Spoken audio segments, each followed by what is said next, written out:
Alright guys, today we're out here in front of the store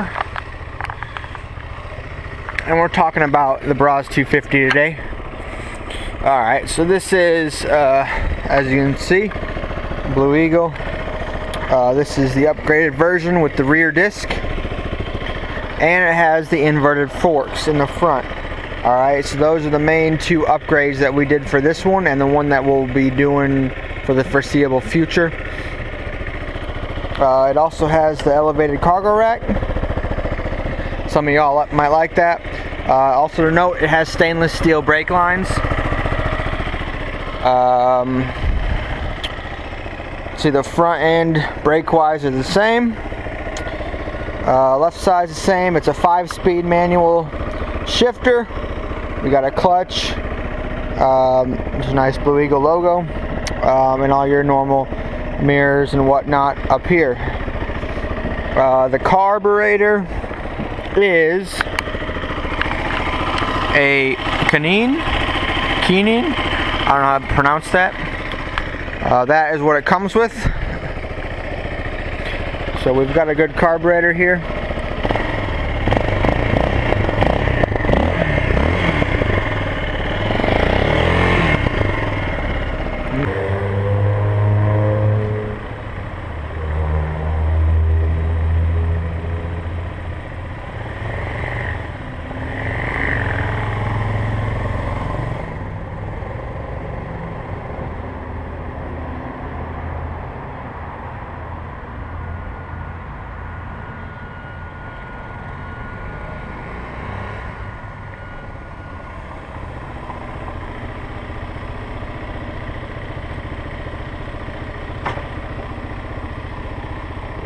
So as you can see, the seating position is very upright, very comfortable. The seat itself is pretty cushiony. It's even good for a passenger, very cushioned.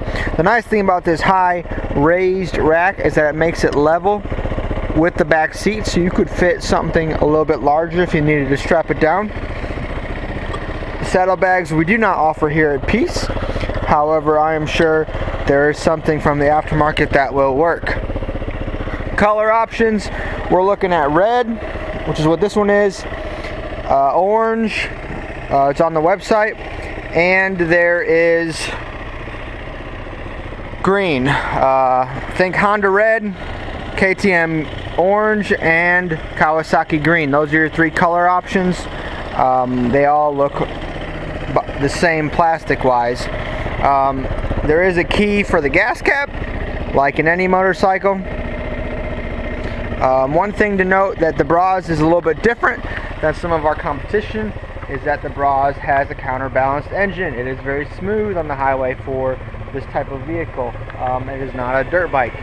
The best way to classify this bike is this is a motorcycle that is off-road capable. Some of the others, I believe, are dirt bikes that are street legal. So there is a distinct difference. This is definitely more motorcycle than dirt bike. With that said, here's how it looks when you're sitting on top of it with the motor running. It's pretty quiet, it's not that loud. It's all digital. Alright, this one's got 1 mile on it because I've been riding it in and around the parking lot. Bashan comes with all the things tightened to spec. It's got blue lines on everything, on the carburetor, on the axles. So Bashan has put everything where they want to, so if you see the blue marks have moved, you know you are not where they want it to be.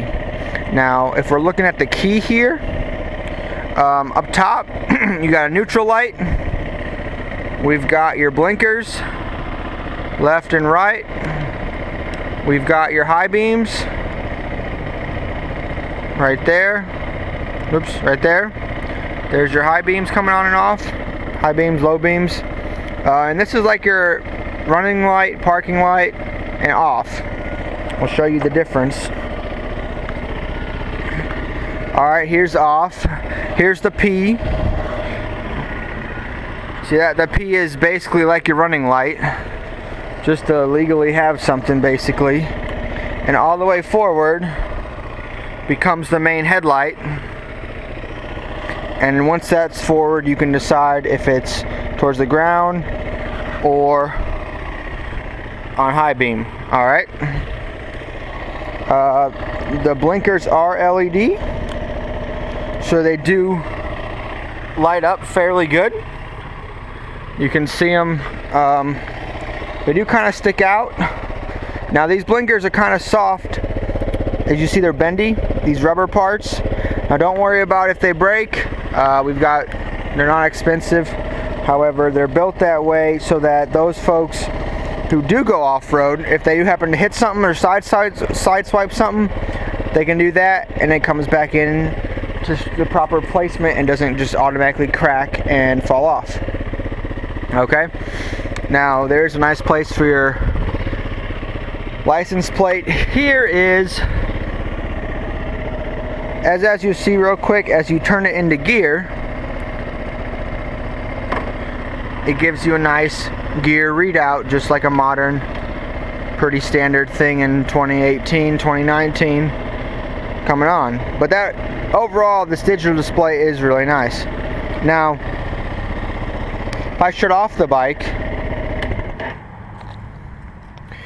now if we look down here,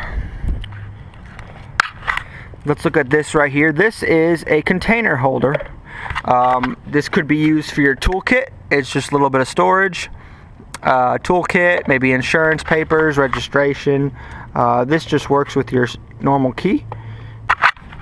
And this just works with your normal key, the ignition key, and it just holds it all in a really good place if you turn it to the right. Also to note, it does have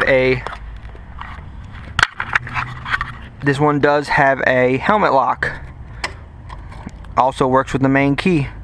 To relock it, you're going to push the tab up top and push it back down.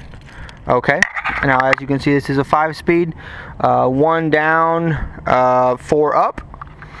Here is some free play instruction about adjusting your chain and cleaning it. We do have a your fuel petcock right here. One thing to note, when I assembled this one, this fuel hose from the petcock to the carburetor was kinked, and that's why it wasn't starting right away, because it wasn't getting fuel. Took me about a minute to figure that out because I was confused, but I got it and fired right up after that, after I undid that kink. Now, one thing that's interesting that makes this bike more of a street bike than some other models is the use of a lockable ignition switch. If I push this down, you can't steal it, or at least try to key it. The only way to open it, or the way to open it, is take what is provided on your key fob, stick it in there, and turn it. See that? It'll help keep water, bugs, debris out. These are easily replaceable. So is a lock set, ignition set underneath if need be. Now, what's cool about this bike is if you look here, it comes with this key fob. Has a couple functions: lock, unlock, remote power start, and alarm. Okay, so let's demonstrate this. If I'm walking away from my bike,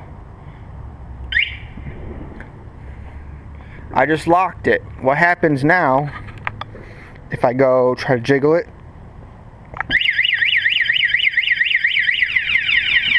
the alarm just went off. What do? Press my unlock button and it stops. So yes, this bike has a very sensitive alarm. I lifted it up and I set it back down the kickstand and it went off. Okay, so there's your lock and unlock feature. Also to note, remote start right here. Pretty cool. Nope, not that one. There it is. And it's fired up. Now if I wanted, let's say I was talking to a buddy now and I wanted to shut it off, I'd just press one of the lock buttons and it kills it. Alright? So that is pretty nifty how it is manual. But other than that, I mean, it is kind of what you'd expect. It is a well-built 250 means that it is not have any. It's not a BMW or a KTM. It is a decent bike. It's a genuinely decent bike for not a lot of money. So if those of you who are on a budget and you want 2 wheels, this could be a good option. It'll be in the 65-70 mile per gallon range, and it's quite comfy. Seats 2. Has a couple nice luxury features like I just showed you. Probably mainly being the alarm, because you don't need to get an alarm for this one. But I just wanted to point this out because here at P Sports, come and get it.